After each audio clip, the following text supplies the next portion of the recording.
Tercero, una lectura categorial o epistémica. Es indudable que sin lectura y sin estudio amplio y profundo de la materia de nuestro interés, es imposible que nos propongamos la producción de nuevos conocimientos. Pero como dice nuestro invitado, en el conocimiento no se puede partir de cero, aunque esto no signifique nunca una condena a la repetición y a la exégesis de un autor. Desde otro ángulo, la lectura es también un reconocimiento de la memoria histórica científica y de gratitud con la sabiduría que nos viene de las generaciones pasadas o que proceden de aquellos otros que, situados en contextos históricos y sociales distintos a los nuestros, piensan sus propias realidades. Conocemos el mundo porque los otros, enraizados en la historia de sus pueblos, regiones o continentes, nos relatan sus propias experiencias, visiones y propuestas.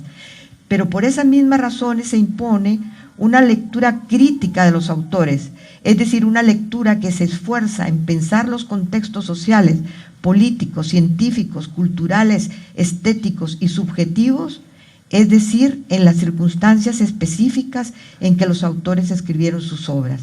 Más aún, como nos propone Semmelmann, para poder potenciar la producción de conocimientos que tenga pertinencia para la interpretación de la realidad, hay que empeñarse en realizar una lectura categorial, lo que significa realizar un ejercicio de exploración de la lógica de construcción de sus argumentos.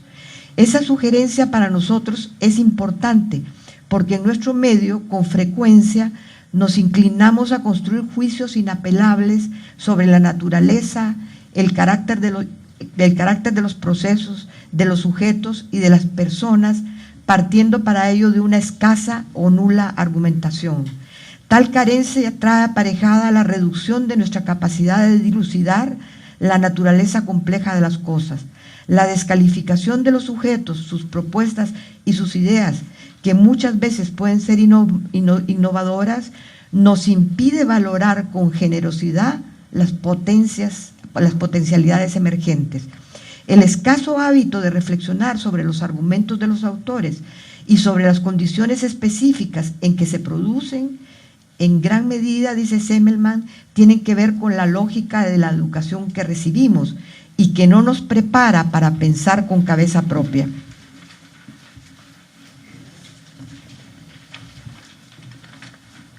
Entonces, sin hábitos para razonar críticamente y sin la exigencia de construir argumentos que respalden nuestras conclusiones y praxis, los sujetos pensantes carecen de las herramientas discursivas para dialogar, debatir y convencer, y entonces suelen optar por la descalificación y el descrédito de los sujetos contradictores, cerrando las posibilidades de entendimiento que pueden cultivarse a partir del reconocimiento de aquellos puntos de coincidencia que pueden ser potenciados.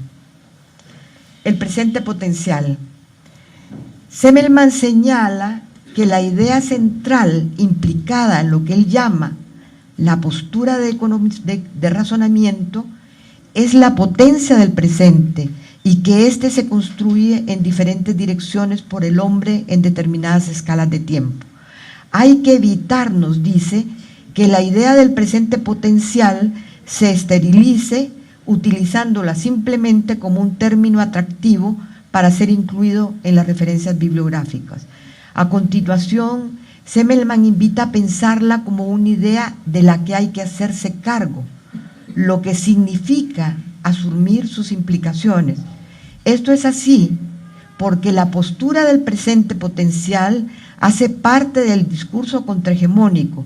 En ese sentido, conlleva la exigencia de congruencia entre el sujeto y su acción política y social, y el compromiso de asumirla en la práctica. 4. La coyuntura, las realidades potenciales y potenciables. Semmelmann apunta la necesidad de recuperar epistémica y metodológicamente la idea de coyuntura. Es cierto, nos dice, que no hay una teoría general de la coyuntura, pero sí sabemos que la coyuntura es una delimitación de la realidad en el tiempo y el espacio que le permite al sujeto enfocar su conocimiento en el reconocimiento de los nudos de articulación concretos de dicha coyuntura. Los nudos de articulación son puntos de la... Esto me parece a mí de la mayor importancia. Los nudos de articulación son puntos o son áreas de articulación concretos de dicha coyuntura que motivan e impulsan la creatividad de los sujetos y su voluntad de transformar sus realidades, conllevando a la vez el potencial que es original de producir efectos de multiplicación en otras realidades. La coyuntura remite a la especificidad histórica para determinado sujeto, para determinado proyecto, en determinado contexto y para que se puedan o no se puedan hacer ciertas cosas. La coyuntura es el momento para la construcción o reconstrucción de la estructura, es decir, es el momento en que el sujeto concreta su incidencia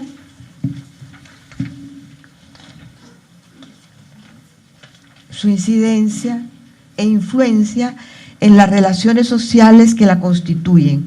Por esa razón, la acción del sujeto en la coyuntura nunca es superflua, momentánea, pasajera y sin repercusiones.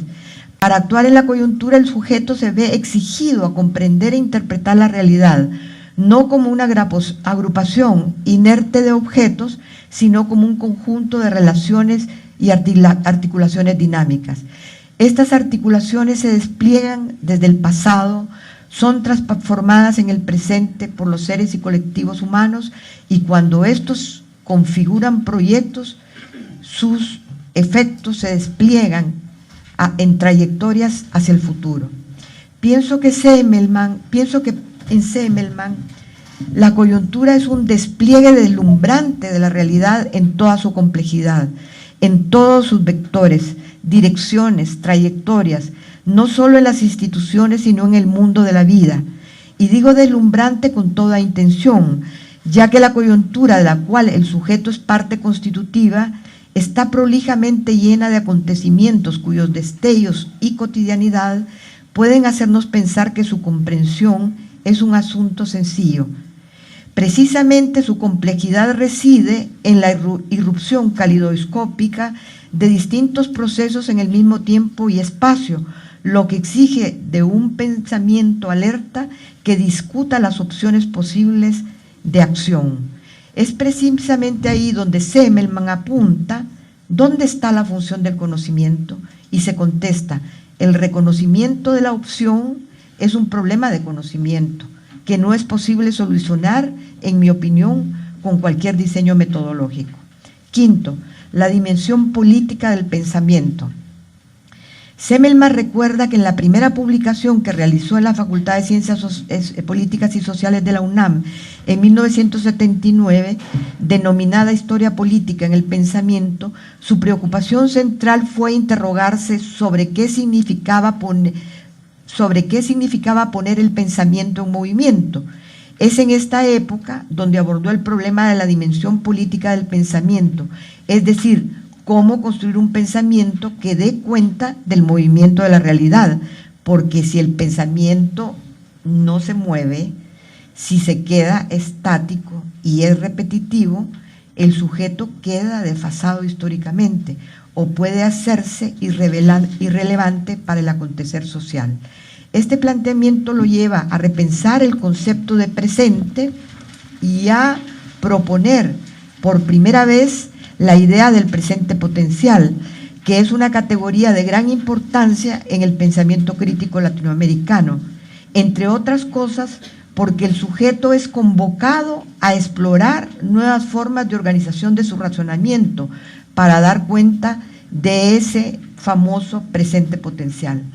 Este reto tiene un carácter bienhechor para el sujeto, porque lo obliga a abordar el presente en su complejidad. Más aún, lo capacita para identificar y superar las tendencias al anquilosamiento que se puede producir en su seno, habilitándolo también para desarrollar una apertura de sus horizontes que le permita la comprensión de las lógicas de otras fuerzas y sectores que pueden contribuir en dirección a la concreción de su horizonte histórico. Semmelmann señala que en gran medida los errores que se cometieron en las décadas de los 60 y que suelen repetirse en el presente, derivan de la lectura del proceso histórico bajo las lógicas deterministas de los estructuralismos y propone pensar la estructura como coyuntura. Es en la coyuntura en donde los sujetos sociales y políticos despliegan su potencial de incidencia, alianza y transformación, reconfigurando así las estructuras. Él señala entonces que es necesario pensar la historia como una secuencia de coyunturas, lo que permite analizar los procesos históricos globales desde el hombre concreto. En su extensa obra, Semmelmann ofrece una serie de sugerencias metodológicas de la mayor importancia para poder dar cuenta de una coyuntura. En todo caso, advierte, tiene escaso resultado el análisis de las coyunturas históricas, limitándose a pensar en términos de triunfos y derrotas, y propone repensar, más que en triunfos y derrotas, en términos de las coyunturas que no supieron reconocerse. ¿En qué sentido? En el sentido de que no se supo definir, por falta de conocimiento o de conciencia, la acción pertinente del momento. ¿Y qué significa no reconocer la articulación esencial de la coyuntura y en consecuencia no actuar con pertinencia en el momento? Significa no poder reconocer las opciones que son potenciables y que a la vez tienen la virtud de ser potenciadoras del sujeto. En términos del conocimiento, que es lo que nos reúne en esta sesión, me parece pertinente mencionar la realización de estos diálogos de invierno organizados por la Secretaría Nacional de Cultura del FMLN, que muestran la existencia de una lectura compleja del frente de la coyuntura político-cultural del país. No me parece que esta lectura se base en una indagación exhaustiva de la naturaleza de la coyuntura, pero sí revela una intuición certera, una mirada del sujeto preocupado por el papel del conocimiento y la cultura en los procesos actuales. La inteligencia de esa intuición seguramente deviene de la experiencia histórica del FMLN, que como sujeto histórico, político y desde sus agrupaciones originarias en 1970, ha sido incuestionablemente el principal sujeto que ha impulsado las transformaciones del país, ya sea debido directamente a su acción o al concurso de sus aliados. Pienso en el extraordinario papel del FDR. También los cambios han obedecido a las reacciones de los adversarios del frente, ya sean obligadas o consensuadas, tales como la reforma agraria, las nacionalizaciones, el acuerdo de paz, la misma desmilitarización del Estado.